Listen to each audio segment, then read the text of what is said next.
교수님께서나 강 기자님도 마찬가지고 치료제보다는 이제 백신이 중요하다고 얘기를 해주시기 때문에 오늘은 저번 시간에 이어서 백신 패스에 대한 이야기를 좀 나눠보겠습니다. 일단 백신 패스와 관련한 설문조사가 있다고 하던데 어떤 내용입니까? 네, 그렇습니다. 백신 패스에 대해서 설문조사를 했었는데요.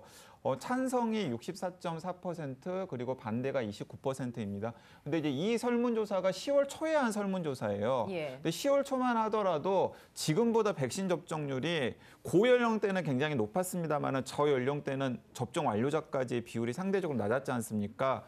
그래서 이 여론조사에서도 연령대가 높을수록 그러니까 백신 접종률이 높은 연령대일수록 찬성하시는 분들이 많았고요. 예. 그다음 백신 접종 완료자의 비율이 낮은 연령대가 낮을수록 반대하는 비율이 좀 높았습니다. 그렇기 때문에 지금 시점에서 백신 패스에 대한 여론조사를 해보면 지금은 18세 이상의 백신 접종 대상 성인 내 90% 이상이 한 번 이상 백신을 접종했고 2차 접종까지의 비율도 계속해서 높아지고 있기 때문에 백신 패스 찬성률은 더 높아질 가능성이 크고요. 그다음에 이제 또 한 가지 이제 재미있는 이 여론조사의 이제 그 뒷면이 있는데 찬성하시는 분과 반대하시는 분들이 분들이 도대체 어떤 분들인지를 따져봤어요. 그랬더니 민주당 지지자들이나 혹은 본인을 진보라고 생각하시는 분들은 찬성하시는 분들이 훨씬 더 높았고요.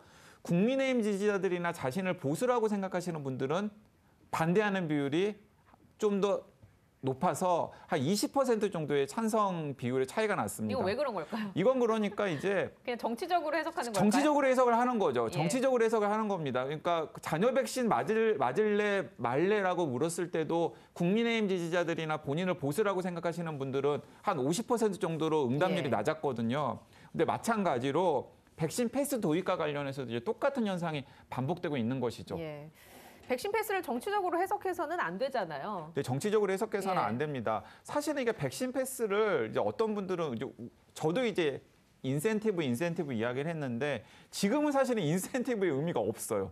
왜냐하면은 백신 접종 대상인 성인의 90%가 백신 접종을 한 상태거든요. 그러니까 90%한테 주는 게 사실은 인센티브는 아닌 거죠. 네. 그러니까 지금 제가 백신 패스에 대해서 강조드리고 싶은 것은 아까도 잠깐 말씀을 드렸습니다마는 백신 패스는 단계적 일상회복 국면으로 갔을 때 가장 위험하신 분들이 백신을 접종하지 않은 분들이에요. 그 백신을 접종하지 않은 분들이 바이러스에 노출되는 걸 어떻게든지 막아보려고 하는 어떤 장치로 저희는 이해를 해야 된다고 생각합니다. 예. 그럼 이건 어떻습니까? 해외에서는 이미 백신 패스, 그린 패스, 코로나 패스를 도입해서 시행을 하고 있지 않습니까? 그 국가들 중에 독일의 사례를 좀 한 가지 얘기하면서 백신 접종률과 연관을 시켜볼까 하는데요. 백신 패스를 지난 8월부터 독일이 도입을 했습니다. 그래서 어디 미술관이나 이런 데를 입장할 때는 QR코드 등의 확인 절차를 거쳐야 하고요. 백신 접종 완료 증명서나 코로나 완치 증명서 그리고 코로나 음성 확인서 가운데 한 가지를 제시해야만 실내 시설을 이용할 수 있다고 합니다. 하지만 여기서 이제 제가 궁금한 포인트는 이겁니다.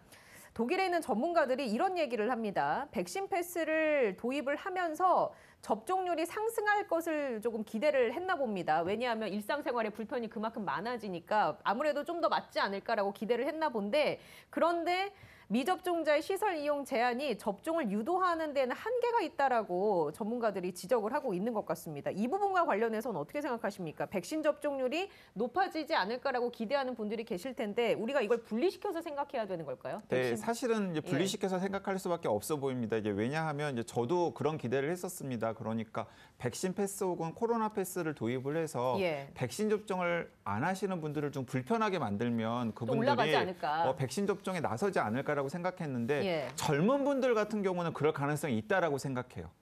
젊은 분들 같은 경우에는 너무나 불편하잖아요. 활동 반경이 넓은데. 활동 반경이 굉장히 좁아지기 때문에. 그런데 지금 60대 이상의 고위험군들 같은 경우에 고령자들 같은 경우에는 이미 90% 이상의 백신 접종을 했거든요. 그러니까 나머지 10%는 그게 정치적인 이유든 아니면 개인 사정이든 신념이든 간에 그분들은 이제 찐 거부자신 거예요.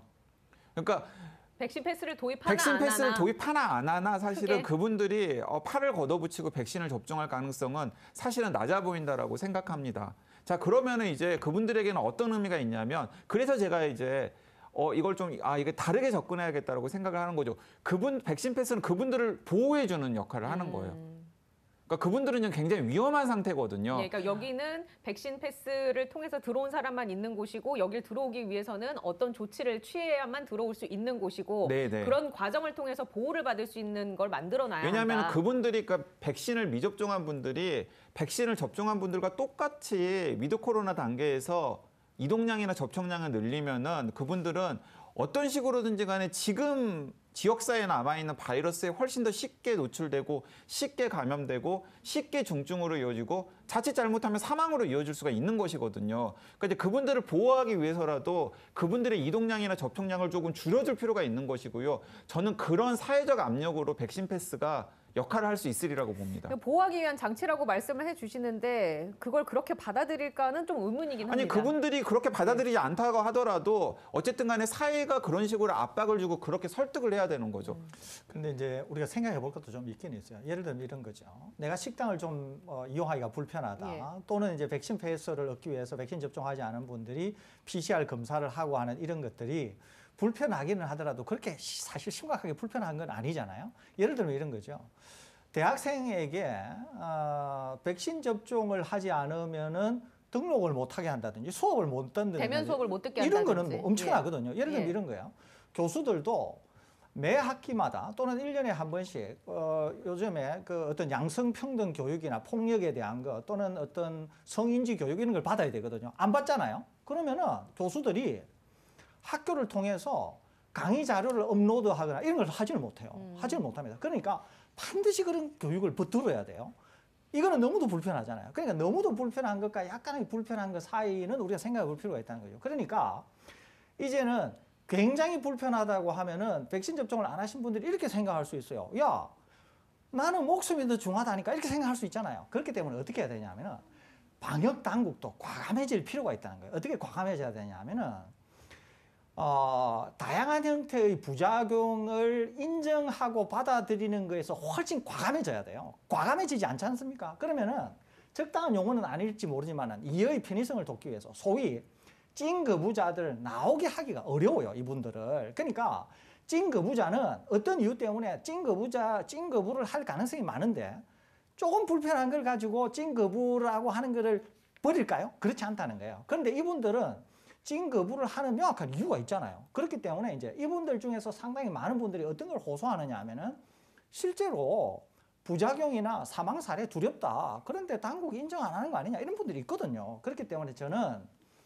다소 좀 더 불편을 강요한다고 만일에 정부 당국이 하려고 한다면은 동시에 정부 당국은 뭘 해야 되냐면은 상당히 이분들에 대한 어떤 그런 불안을 걱정을 불식시킬 수 있는 상당히 예. 완화하는 방향으로 과감한 발걸음을 내디뎌야 가능한 거지. 소위 말해서 트레이드 오프 관계에 있는 거기 때문에 저는 그런 거를 동시에 생각해 봐야 되지 않을까 그런 생각을 가지고 있습니다. 예.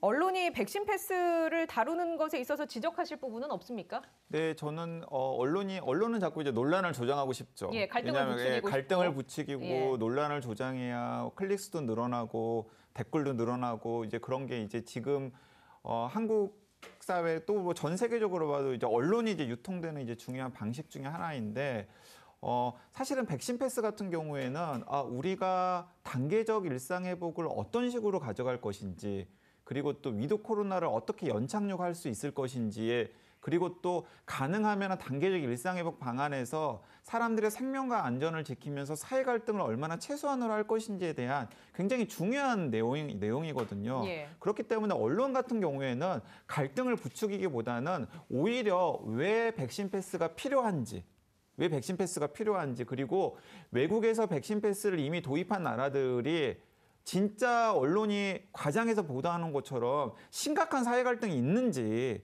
아니면 백신 패스는 사실은 백신 패스 정책은 연착륙을 했는데 소수의 그냥 반대자들만 있는 것인지 이런 것들을 오히려 일목요연하게 보도를 하는 게 언론이 나아가야 할 방향이 아닌가라는 생각이 듭니다. 알겠습니다.